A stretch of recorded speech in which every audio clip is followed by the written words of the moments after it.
दोस्तों, तेजस्वी यादव के बाद लालू प्रसाद यादव ने एक ऐसा दाव चला है जिसके बाद भारतीय जनता पार्टी के जो नए नवेले मंत्री बने बैठे हैं या फिर जो डिप्टी सीएम बने बैठे हैं, उनका राजनीतिक करियर पूरी तरह से भंवर में जाता हुआ नजर आ रहा है।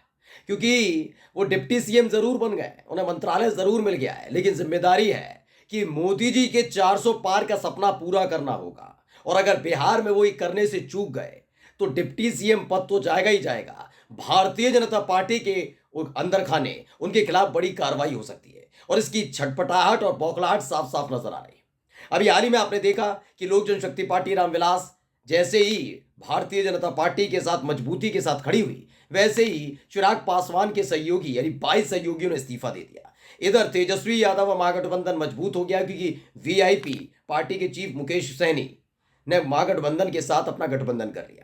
इससे बौखलाहट इतनी बढ़ चुकी है कि पहले सम्राट चौधरी, जी हां, बिहार के नए नवेले डिप्टी सीएम रोहिणी आचार्य यानी लालू प्रसाद यादव की बेटी के लिए अभद्र टिप्पणी कर रहे थे, गंदी और गलत बात बोल रहे थे। और अब हालत यह है कि एक बार फिर से रोहिणी आचार्य की जो रोड शो है उसमें भीड़ को देखकर बीजेपी पूरी तरीके से बौखला गई है और सीधे चुनाव आयोग पहुंच गई है। आज मैं एक एक खबर आपको दिखाने जा रहा हूं कि कैसे लालू की बेटी ने जैसे बिहार की सियासत में कदम रखा तो पूरे के पूरे विपक्षी यानी एनडीए में भूचाल आ गया है। नमस्कार, मैं हूं प्राजपल गौतम और आप देख रहे हैं न्यूज सर्किल। मैंने आपको दिखाया था हाल ही में सम्राट चौधरी किस तरह की शब्दावली का इस्तेमाल लालू प्रसाद यादव की बेटी यानी रोहिणी आचार्य के लिए कर रहे हैं। रोहिणी आचार्य इसलिए भी सबसे ज्यादा चुभ रही हैं आंखों में क्योंकि आप लालू प्रसाद यादव के बेटे तेजस्वी यादव, तेज प्रताप यादव, कभी उनकी बेटी मीसा भारती, राबड़ी देवी, इन तमाम लोगों के लिए बोल सकते हैं, लेकिन रोहिणी आचार्य ने न केवल राजनीतिक परिवार से आने के एक बुरे मापदंड को पार किया है, बल्कि उन्होंने भारतीय संस्कृति, संस्कार और सभ्यता का एक ऐसा मानक स्थापित किया है। मैं डंके की चोट पर कह सकता हूं, भारतीय जनता पार्टी के किसी नेता के बच्चों में इतनी सभ्यता नहीं होगी। मैं खुलकर कह रहा हूं। और उसी सभ्यता की नुमाइश लगाने का काम कर रहे थे, उसके बारे में गंदी और अश्लील बातें बोलने का काम कर रहे थे मोदी जी के लाडले सम्राट चौधरी। दरअसल लालू प्रसाद यादव की बेटी रोहिणी आचार्य ने अपने पिता यानी लालू प्रसाद यादव को एक किडनी दी अपनी। यह हिम्मत बीजेपी के किसी नेता के बच्चे में नहीं होगी, लड़कियां छोड़ दीजिए, लड़कों में भी नहीं होगी। ये तो कर नहीं पाए। अब ऐसे में रोहिणी आचार्य को सारण सीट से टिकट दी गई है आरजेडी की तरफ से। अब यही बात चुप गई कहीं ना कहीं सम्राट चौधरी को, क्योंकि सम्राट चौधरी का सपना यानी डिप्टी सीएम बने रहने का सपना तब तक पूरा रहेगा जब तक वो दिल्ली में बैठे नेताओं को खुश करेंगे और ज्यादा से ज्यादा सीटें जीत कर देंगे। ऐसे में सारण सीट उनके हाथ से जा रही है, ये बात सम्राट चौधरी समझ रहे हैं। इसलिए उन्होंने आगे आकर इतनी गंदी और घिनौनी बात बोल दी थी जिसने साबित कर दिया था कि बीजेपी की विचारधारा महिलाओं के लिए क्या है। वो खबर हमने आपको दिखाई थी, उसमें साफ साफ वो कहते नजर आए थे कि लालू प्रसाद यादव टिकट बेचने में माहिर हैं। उन्होंने तो अपनी बेटी को भी नहीं छोड़ा, पहले उससे किडनी ली और उसके बाद उसे टिकट दी। लानतें भेजी गई थी, लताड़ लगी थी। पूरा देश थू थू कर रहा था कि किस तरह की शब्दावली और गंदी नीयत के साथ ये काम करते हैं। खैर, ये सम्राट चौधरी का बयान पुराना हो चुका है, नया ताजा तरीन बयान सुनाऊंगा, लेकिन सबसे पहले खबर बताता हूं। दरअसल रोहिणी आचार्य चूंकि सारण लोकसभा सीट से चुनाव लड़ रही हैं तो रोड शो किया गया। अब रोड शो जैसे ही खत्म हुआ तो उसमें पता लगा इतनी ज्यादा भीड़ इकट्ठा हो गई थी जिससे साबित हो रहा था कि ये सीट से उनके हाथ से गई।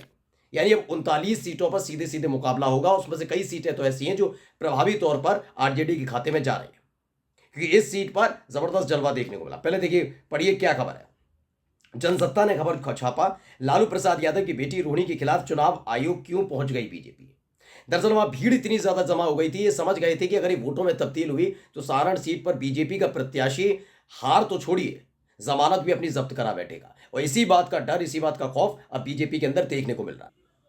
तो देखिए खबर क्या है, खबर थोड़ा मैं पढ़कर बता देता हूं।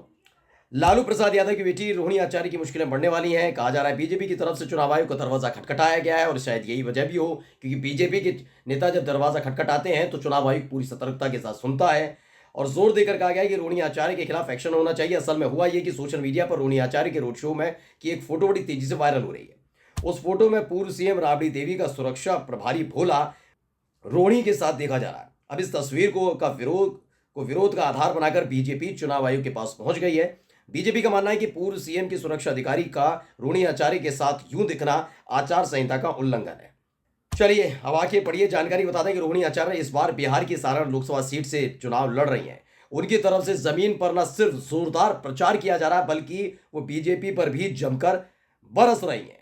इस समय उनका एक बयान काफी चर्चा में है जिसमें उन्होंने कहा कि बीजेपी में भ्रष्टाचारियों और बलात्कारी की फौज भरी पड़ी है। जो भ्रष्टाचारी हैं वो सब बीजेपी में शामिल हो चुके हैं। और यही रोहिणी आचार्य का ये बयान और इससे पहले जिस तरह की अभद्र भाषा का इस्तेमाल सम्राट चौधरी ने रोहिणी आचार्य के लिए खासतौर पर कहा था, एक महिला के लिए कहा था, बिहार की बेटी के लिए किया था, एक ऐसी बेटी जिसने एक मानक स्थापित किया भारतीय संस्कृति सभ्यता का कि अपने परिवार के प्रति एक बेटी क्या क्या कर सकती है, उस बेटी के लिए मोदी का लाडला सम्राट चौधरी किस तरह के शब्दों के इस्तेमाल करते हैं, ये सबको पता लग गया है।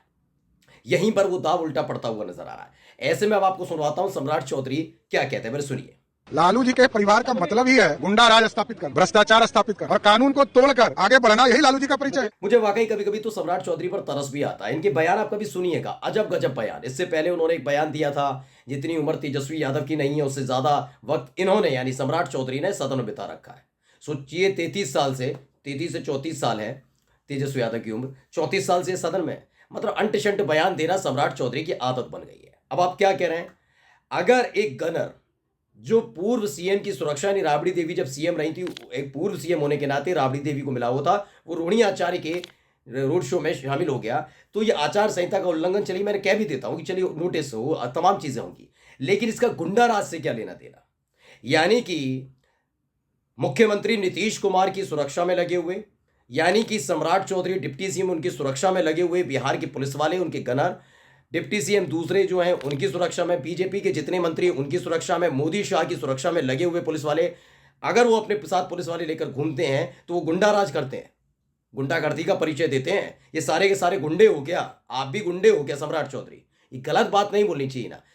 देखिए आचार संहिता लगी है, ऐसे में आप इस्तेमाल नहीं कर सकते, वो बात अलग है, लेकिन आप ये कैसे कह सकते हैं कि लालू प्रसाद यादव का परिवार गुंडागर्दी करने के लिए जाना जाता है? क्योंकि केवल पूर्व सीएम राबड़ी देवी की सुरक्षा में तैनात एक गनर साथ में था रोहिणी आचार्य की, गुंडागर्दी की पहचान कैसे होगा? अगर ये है तो फिर आप बिहार में जितने बीजेपी के मंत्री हो इसमें आप भी शामिल हैं, फिर आप भी इसी चीज की पहचान रखते हैं क्योंकि आपके साथ भी गनर है।